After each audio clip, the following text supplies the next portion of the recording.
Hello, everybody. This is Jimmy, and you're reading with Jimmy, and we're reading Alice's Adventures in Wonderland, the next couple of pages in chapter 2, The Pool of Tears.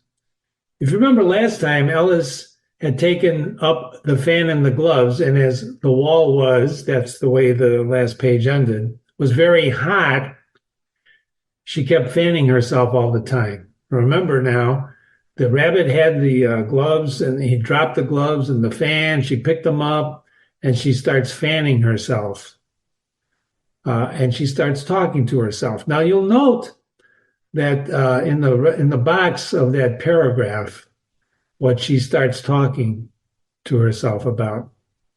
Dear, dear, how queer everything is today.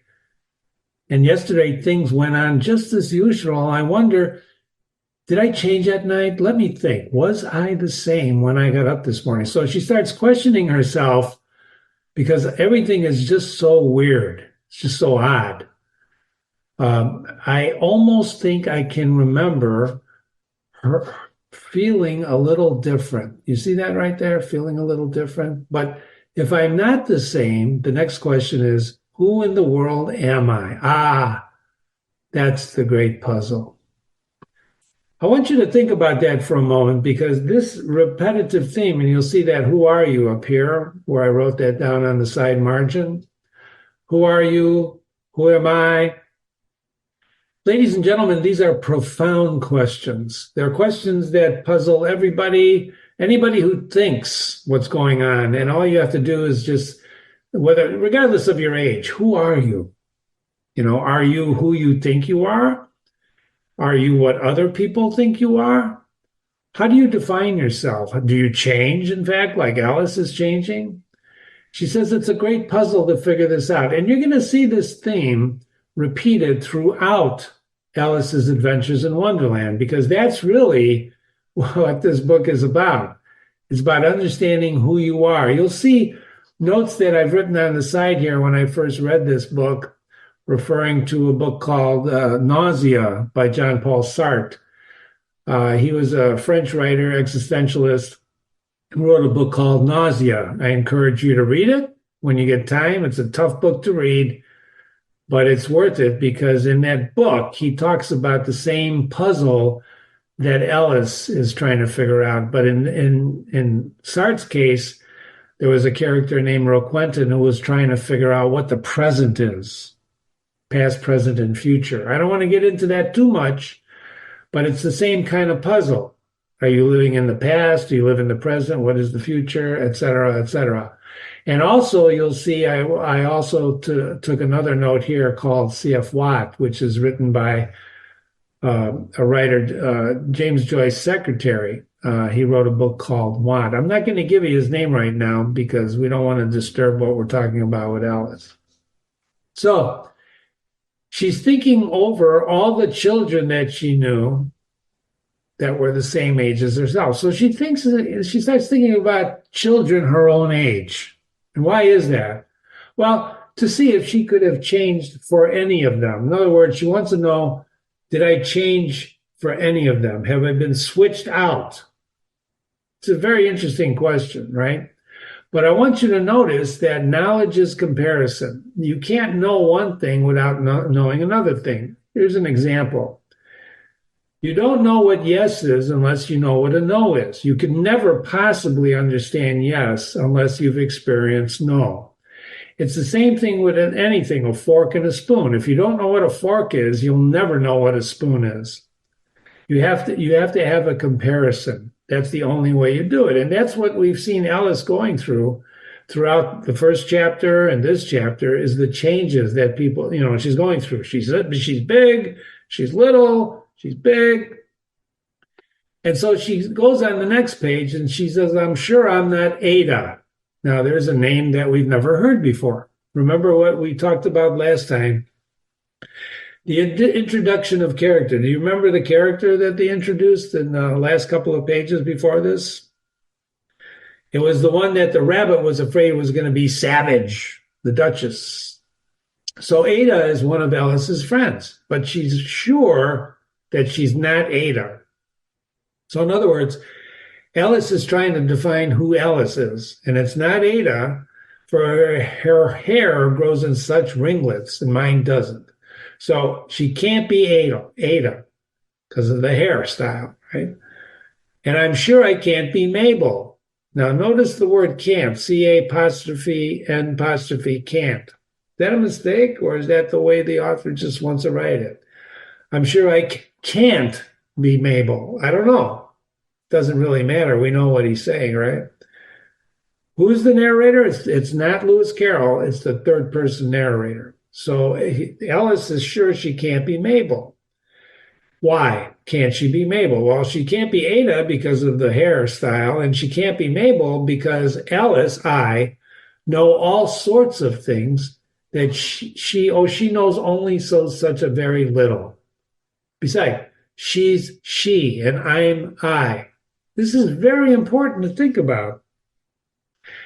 She's not Mabel because Mabel doesn't know much and Alice knows something. So Alice already is judging herself to be smarter than Mabel. But not only that, she goes into this explanation using pronouns. She is she and I am I.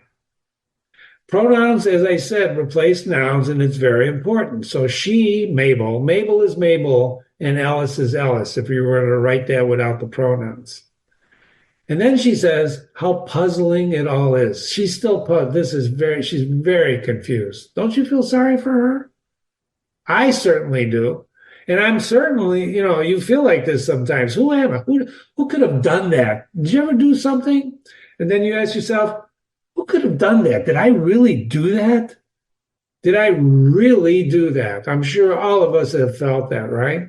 So we know what Alice is going through. So then she says, I'm going to try if I know all the things I used to know. Now she's going to test her memories. And she starts repeating the multiplication tables. She says, let me see, 4 times 5 is 12. If you know what multiplication is and you don't use your iPhones and you don't use your calculators and you know 4 times, right? What is she saying? 4 times 5 is 12. You know immediately that it's wrong. 4 times 6 is 13. You know immediately that's wrong. Why do you know it's wrong? Well, you have to know multiplication tables to know it's wrong, right?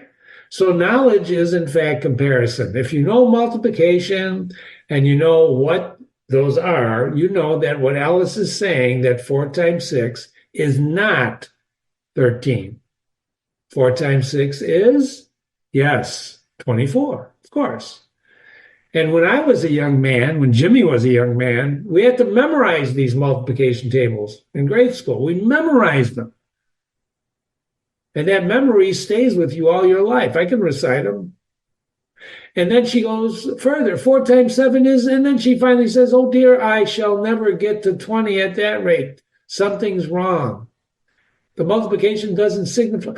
It doesn't mean that I don't know who I am. Let's try. She tries geography. Here's the same thing. London is the capital of Paris.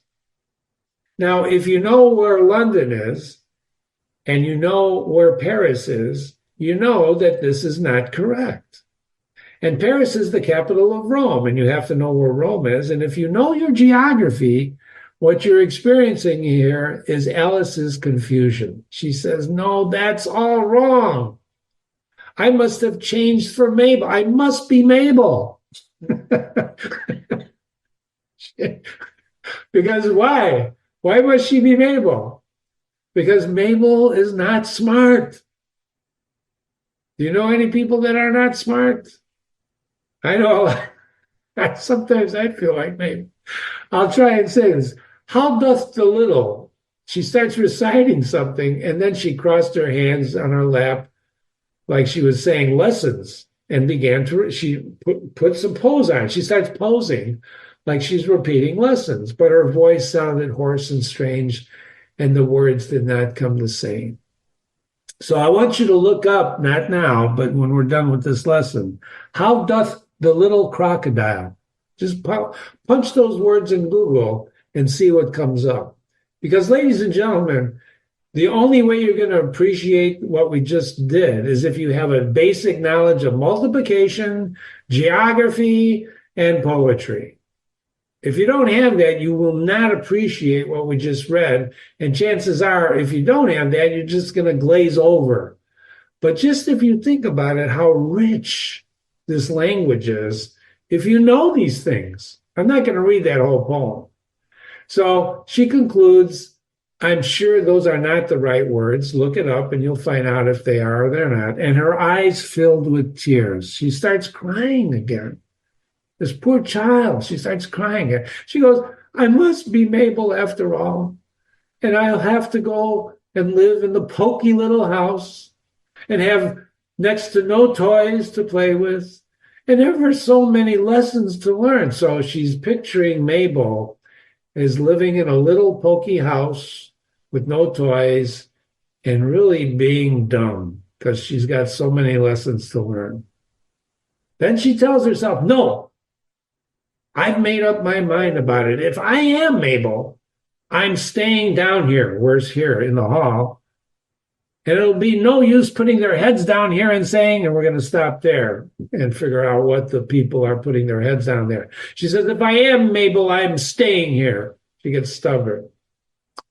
What a rich, contextual context couple of pages that we now see Alice in turmoil, not knowing who she is anymore, and trying to figure out who she is because everything in her world is topsy-turvy. You can look that up. It's a mess. She's a mess. She cries. She's just a mess, right? And we're going to find out what happens. And that's the end of this analysis for these 2 pages. Thank you very much for listening. This is Jimmy, readingwithjimmy.com. Send me an email, Jimmy, readingwithjimmy.com, Jimmy@readingwithjimmy.com. And I look forward to seeing you the next time. Thank you very much for listening.